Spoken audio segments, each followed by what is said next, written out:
Hello everybody, Jake, your resident content cowboy here. Yeehaw and Pokemon Unite just had a pretty large update. I'm going to tell you everything that's in this update, as well as a few things that the game does not tell you. That's right, the game's keeping secrets from you, but not anymore. As you can see, they changed the login screen to have all of the EVs for the upcoming EV event. You didn't need me to tell you that, it's just so apparent, but there it is. As I'm recording this, the EV festival starts in 11 days, and if you click share right here, they will give you this little EV hat as a reward. If you're on Switch, you can hit save and share, and then you can actually back out, not end up sharing it anywhere, and still get your reward. Speaking of the EV event, the background is changed to this new EV event background. If you don't like it and you want to switch back, you can head over here to the customize section and go back to the regular main menu background. I have heard that you are going to be able to unlock this somehow to use this all the time. We will see what that looks like in the EV event. The Ghost event has just started, which has a login bonus, challenge missions, and a challenge event. One of them is to score 30 goals as well as play with a friend. You know, an easy way to do this is right here inside of the Legacy Trainer Showdown. Super easy to score goals against these opponents if you want to do that challenge in one quick go.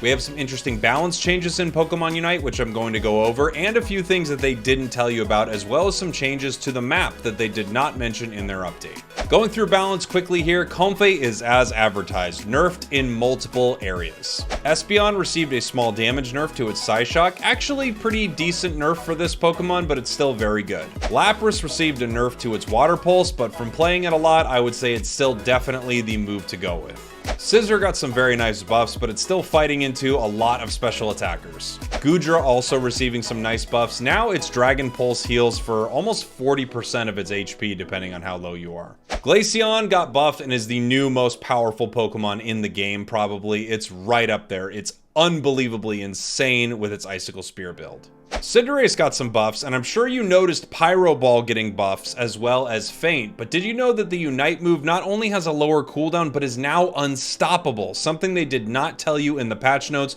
You are no longer going to get knocked out of that Unite. We have some bug fixes, and I know most of the details of them. It looks like Lucario's bug fix deals with Bone Rush and how it sometimes would actually not get reset. Gengar seemed to have a bug that every once in a while with Dream Eater, it would activate but would not do damage. That seems to be fixed. For Dodrio, there was a thing where Jump Kick would just be thrown randomly. I played a lot of Dodrio. It was very annoying, and it has not happened since. Chandelure, I'm honestly not positive what's going on with it. They might have fixed the overheat bug. I have not played it enough to see if that is still happening, but I don't know what Chandelure's fix is. Please, if you know, let me know in the comments. Well, one thing I can tell you for sure, they definitely lowered the volume of this thing. You can hear him Prison right here.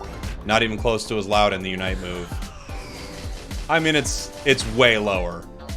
Honestly, the bug fix might just be sound for this Pokemon, which would be crazy. Ninetales also received a nice buff, where now Blizzard and Avalanche are essentially on the exact same cooldown, and the area slow is better on the Blizzard build now. Without question, these are massive buffs for Ninetales, and I would highly recommend that you play this Pokemon. Also, its Unite move charges even faster now.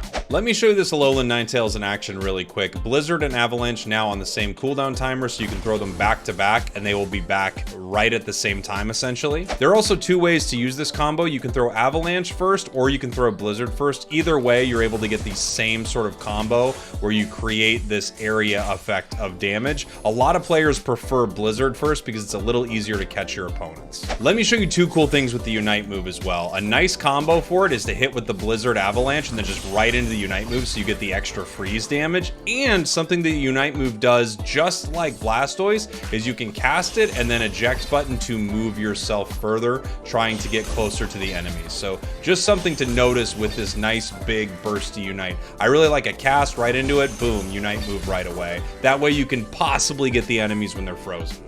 Another interesting change is you no longer can see if an enemy is on goal until you're actually close enough within range to be able to see that goal. So you used to be able to be all the way over here and an enemy could be on goal, you'd pan your camera and you'd see it. They have removed that inside the game now. Now I'm not going to see once this Ninetales hops back on goal here because I do not have vision. It's one of the fog of war changes inside the game. And there is another one. The jump pads that appear on the game, you no longer get target to see them activate, so you are not sure if an enemy is rocketing off the goal and landing on you. These seem to be two changes the game has made to make sure that the vision that you actually have is what you are actually seeing. I'm sure there's more that I don't know about. Please let me know if there's something I missed in the comments, but there is everything new inside of Pokemon Unite with this recent update. Love you. Yeehaw!